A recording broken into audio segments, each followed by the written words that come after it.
السلام علیکم ورحمۃ اللہ وبرکاتہ۔ میں تنویر خالد حاضر ہوں آپ کے ساتھ آؤ عربی سیکھیں سلسلے میں مفتاح العربیہ حصہ دوم کے 90 سبق الدرس التاسع کی مشقوں کے ساتھ۔ مشق میں ابھی ہم مشق جیم میں چل رہے ہیں۔ عربی میں ترجمہ کیجئے۔ اس ترجمے کا ایک حصہ ہم نے مکمل کر لیا ہے، اب دوسرا حصہ ہم کر رہے ہیں۔ آئیے ہم دیکھتے ہیں اس دوسرے حصے میں ہمیں کیا کرنا ہے، کیا الفاظ ہیں۔ پہلا جملہ جہاں سے ہمیں شروع کرنا ہے، 2 محنتی طالب علم درسگاہ میں ہیں۔ اس سے پہلے وہ جملے تھے جن میں ایک ہی لفظ کو مختلف انداز پر استعمال کیا گیا تھا، کبھی چھوٹے سے جملے میں، کبھی بڑے سے جملے میں، کبھی مبتدا بنا کر، کبھی خبر بنا کر۔ اب اس کے بعد کا یہ حصہ ہے 2 محنتی طالب علم درسگاہ میں ہیں۔ الطالبان المجتہدان فی الفصل، 2 ناکارہ طالبات گھر میں ہیں۔ التلمیذتان المہملتان فی البیت، 2 خوبصورت گھڑیاں دکان میں ہیں۔ الساعتان الجمیلتان فی المحل، سچی ہدایات قرآن پاک میں ہیں۔ الہدایات الصادقۃ فی القرآن الکریم، اچھی تعلیمات حدیث میں ہیں۔ التعالیم الجیدۃ فی الحدیث، باپردہ لڑکیاں گھر میں ہیں۔ البنات المحتجبات فی البیت، محتجبات باپردہ لڑکی اور محتجبات یہ جمع ہے۔ دیندار عورتیں دیہات میں ہیں۔ النسوۃ المتدینات فی القری، دیہات یہ قریۃن کے معنی گاؤں ہوتا ہے، اور قرا یہ جمع ہے اس کی قریۃن کی، اس کا ترجمہ دیہات کر لیتے ہیں۔ فرما بردار نرسیں ہسپتال میں ہیں۔ الممرضات المطیعات فی المستشفی، سچے مسلمان جنت میں ہیں۔ المسلمون الصادقون فی الجنہ، نیک لوگ عبادت میں ہیں۔ الرجال الصالحون فی العبادہ، یہ جملے تھے تثنیہ جمع سے متعلق۔ اس حوالے سے سبق آپ پڑھ چکے ہیں۔ مفتاح العربیہ حصہ دوم کے جو ابتدائی اسباق تھے وہ جمع سے متعلق تھے، تثنیہ سے متعلق تھے، اس پر مستقل اسباق ہو چکے ہیں۔ انشاءاللہ وہ اسباق ڈسکرپشن میں بطور لنک کے دے دیے جائیں گے، آپ انہیں جا کر دوبارہ پڑھ سکتے ہیں اور سمجھ سکتے ہیں۔ اس تمرین میں اب جو یہ کہ بات کہی گئی تھی کہ کچھ جملے ایسے ہیں جو سوال اور جواب کی شکل میں ہیں، تو اب وہ جملے یہاں سے شروع ہو رہے ہیں جن میں جمع کا استعمال ہے، کہیں پر کل کا استعمال ہے، اور جواب میں لیسا کا استعمال ہے۔ لیسا کے ذریعے اس بات کی خبر دی جاتی کہ یہ چیز ایسی نہیں ہے، یہ چیز بڑی نہیں ہے، یہ چیز چھوٹی نہیں ہے۔ مثلا تفصیلی بحث آ چکی ہے بالکل سبق کے شروع میں ہی کہ لیسا جس چیز پر داخل ہوتا ہے، یعنی جس چیز کے بارے میں بتلانا ہوتا ہے کہ اس کے اندر یہ صفت نہیں ہے، وہ تو مرفوع ہوتا ہے، اس پر پیش آیا کرتا ہے، اور جو چیز بتلانی ہوتی کہ یہ ایسی نہیں ہے، مثلا خوبصورت کی نفی کرنی ہے، اس کے چھوٹے ہونے کی نفی کرنی ہے، بڑے ہونے کی نفی کرنی ہے کہ یہ بڑی نہیں ہے، چھوٹی نہیں ہے، ایسی نہیں ہے، ویسی نہیں ہے، تو وہ جو صفت ہوتی ہے، وہ جو خبر ہوتی ہے، اس خبر کو منصوب رکھا جاتا ہے، اس پہ زبر آتا ہے، اور کبھی کبھی زبر کے بجائے اس پر با داخل حرف جر داخل کر دیتے ہیں، تو پھر تو زیر آ جائے گا حرف جر کی وجہ سے۔ یہ بالکل سبق کا شروع آپ وہاں جا کر کیسے سمجھ سکتے ہیں۔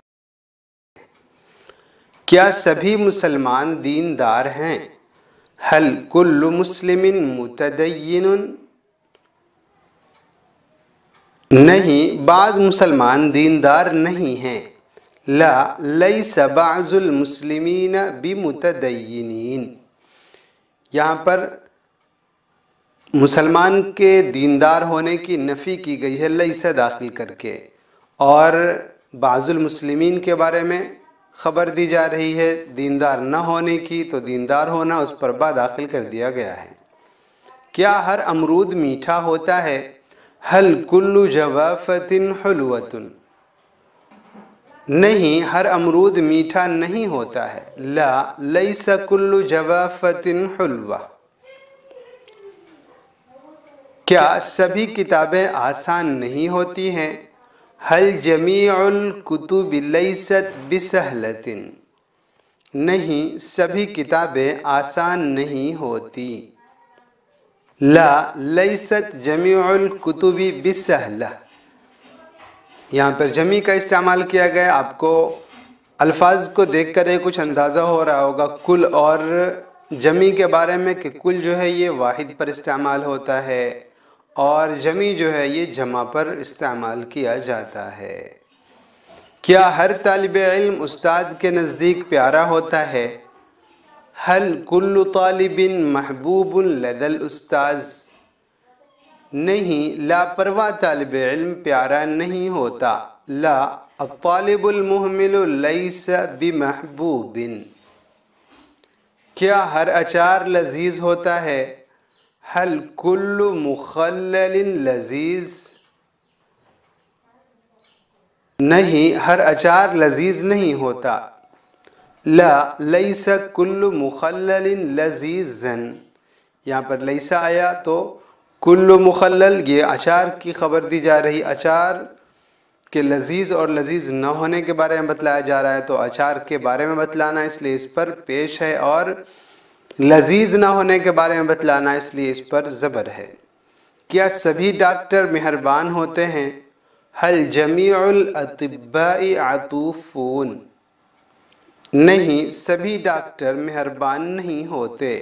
لا لیس جمیع الاطباء بعطوفین، یہ عطوفون تھا اس پر با داخل کر دیا تو زیر آ گیا، اور عطوفین ہم نے اس کو بنا دیا حالت جر میں۔ یہ اعراب آپ پڑھ چکے ہیں، اور تثنیہ اور جمع سے متعلق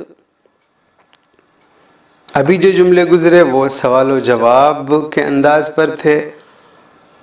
اب جو یہ اگلا حصہ ہے تمرین کا، اس کے اندر یوں سمجھیے کہ جملے در جملے بناتے گئے ہیں۔ یہ آپ کو کوئی مضمون لکھنا ہو، کچھ لکھنا ہو، اس سے متعلق ایک ہی لفظ اور اس کو بڑھاتے چلے جانا، یہ انداز ہمیں سکھایا گیا ہے۔ دیکھیے ہم اس کو دیکھیں گے تو سمجھ میں آ جائے گی بات۔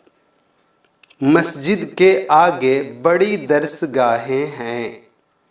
امام المسجد فصول کبیرہ، ان درس گاہوں کے سامنے بڑا میدان ہے۔ امام هذه الفصول میدان کبیر، اس میدان کے پیچھے ایک بہت بڑا کتب خانہ ہے۔ وراء هذا المیدان مکتبۃ کبیرۃ جدا، بڑا کتب خانہ اور بہت کے لیے ہم نے جدہ لگا دیا ہے۔ کتب خانے میں بہت سی کتابیں ہیں۔ فی المکتبۃ کتب کثیرہ، کتب خانے کے بغل میں ایک بڑی پانی کی ٹنکی ہے۔ بجانب المکتبۃ خزان کبیر للماء، خزان کبیر بڑی ٹنکی، للماء پانی کی۔ سیدھا سا ترجمہ، کتب خانے کے بغل میں ایک بڑی پانی ٹنکی ہے۔ ٹنکی کے برابر میں بہت سے بیت الخلا ہیں۔ بجنب الخزان مراحیض کثیرہ، مرحاض بیت الخلا ٹوائلٹ، اور اس کی جمع آتی ہے مراحیض، چونکہ ہیں یہاں پر اس لیے ہم نے اس کے لیے جمع کا لفظ استعمال کیا ہے، مراحیض مرحاض کی جمع۔ تو یہ تمرین کافی اہم تمرین تھی۔ اس تمرین میں تقریباً جو پچھلے اسباق آئے ہیں ان سارے اسباق کو احاطہ کیا گیا تھا۔ آگے چونکہ جو سبق آ رہا ہے 10واں سبق، اس 10ویں سبق میں ایک نیا طرز ہم سیکھیں گے، اس لیے جو پچھلے اسباق ہیں ان تمام کی ہمیں مشق کرا دی گئی ہے۔ اس مشق کے اندر اس سبق سے متعلق تمام کی تمام تفصیلات تصویری شکل میں موجود ہیں۔ جامع العلوم.org پر آپ وہاں جا کر ڈاؤن لوڈ کر سکتے ہیں پورا کا پورا ایک سبق ایک ساتھ پڑھ سکتے ہیں، جو یوٹیوب پر کبھی کبھی مشکل ہوتا ہے کہ کیسے تلاش کیا جائے، ایک سبق مل رہا ہے تو دوسرا نہیں مل رہا ہے، یا ایک سبق کا ایک حصہ مل رہا ہے تو دوسرا حصہ نہیں مل رہا ہے، یہ ساری پریشانی یوٹیوب پر ہوتی ہے۔ اس کے مقابلے میں آپ jamiululum.org پر جائیں گے تو وہاں پر ایک پوسٹ میں پورا ایک سبق، اس کے جتنے بھی حصے ہوں وہ ایک ساتھ مل جائے گا، اس لیے آپ وہاں ضرور تشریف لے جائیں۔ اجازت دیں، والسلام علیکم ورحمۃ اللہ وبرکاتہ۔